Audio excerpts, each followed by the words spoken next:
I had an interesting conversation with a friend the other day who basically said that whenever you feel an emotion and you want to come out with that and express that to somebody else, then you should just go all out and you should do that, no questions asked. But I disagree. I think that there are a number of questions you've got to ask beforehand, and we're going to go through at least 3 of those questions in this video, so that hopefully we can paint a clearer picture for you on why showing emotion is not always the best course of action to take. The first question is it fair? Is it justified and valid for you to feel the way that you do? Because quite simply, sometimes it is, but at the same time, sometimes it isn't. So let's take an example from either case.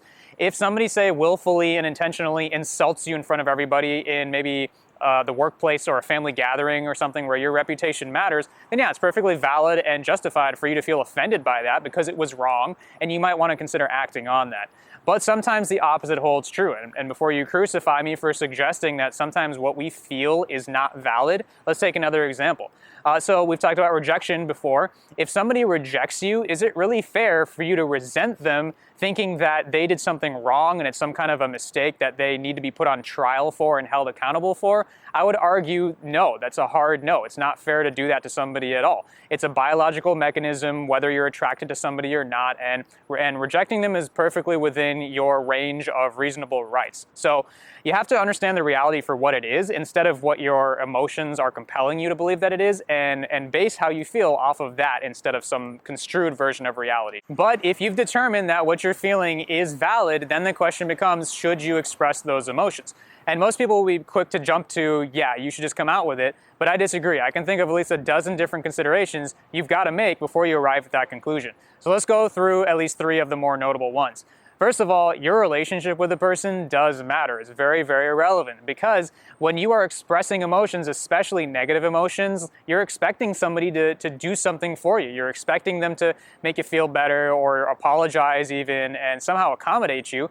And when you are trying to do that to somebody that you just met and you don't have a relationship with, then you haven't established any trust or comfort or respect, and you haven't shown that you're deserving of that. It's only through having a relationship with somebody that you build that over time, and then it's a little bit more appropriate for you to expect that from them. Whereas if you do it to somebody that you don't know, then it's like you're expecting something without providing anything in return, and you're saying that you don't care about the impression you set on them, because it does set a very negative impression. It's socially unacceptable, but you're taking a liberty with somebody if you do that anyway. You're saying, I know this is going to set a negative impression on you, but I don't care. You're just going to have to deal with that and accommodate me anyway. The second consideration is, what is that person going through? What is their personal situation? So if somebody, say, insults you and says something, makes a passive remark like, you should probably get new shoes. They look a little worn out. And you take offense to that, I mean, it's probably a valid emotion, but should you express that if what they're going through is 10 times worse? So like if the next day, say, a loved one of theirs passes away, should you really be complaining to them about the comment they made about your shoes? Or should you be more respectful and considerate of what they're going through? I would argue that that's the case. Let's take another example with positive emotions. I've got a friend who's actually still in the Army, and he's just now getting his duty station assignment after the end of a training course, and so are his classmates. And he's got a pretty desirable duty station, but him and I were just talking about this the other day. It's probably not very appropriate for him to go into class the next day and start expressing that he's elated at the fact that he got this very, very desirable and hard to get duty station in light of the fact that everybody else might not have gotten what they wanted. So you have to be considerate of the fact that you might even be making people feel worse. It's okay to be happy. You can celebrate your victory silently or maybe off to the side with family members or something, but to make a scene out of it can be inappropriate.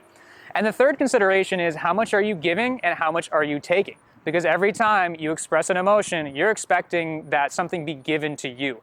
And so kind of like a currency exchange, you're taking value.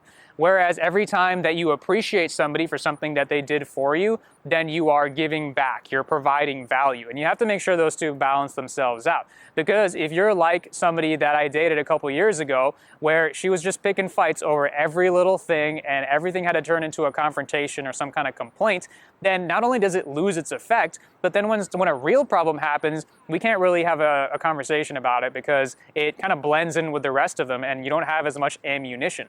So you have to exercise a little bit of restraint if you want the real problems to count.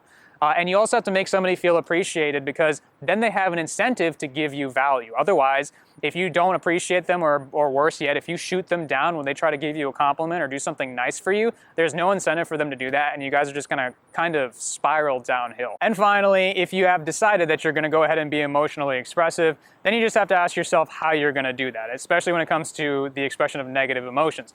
And at a glance, what I do for the most part is I just employ an escalation of force. So I start off respectful and cordial, and I say, hey, this is how I feel. I'm not going to embody that right now, but I just wanted to have a conversation about it and see what you think.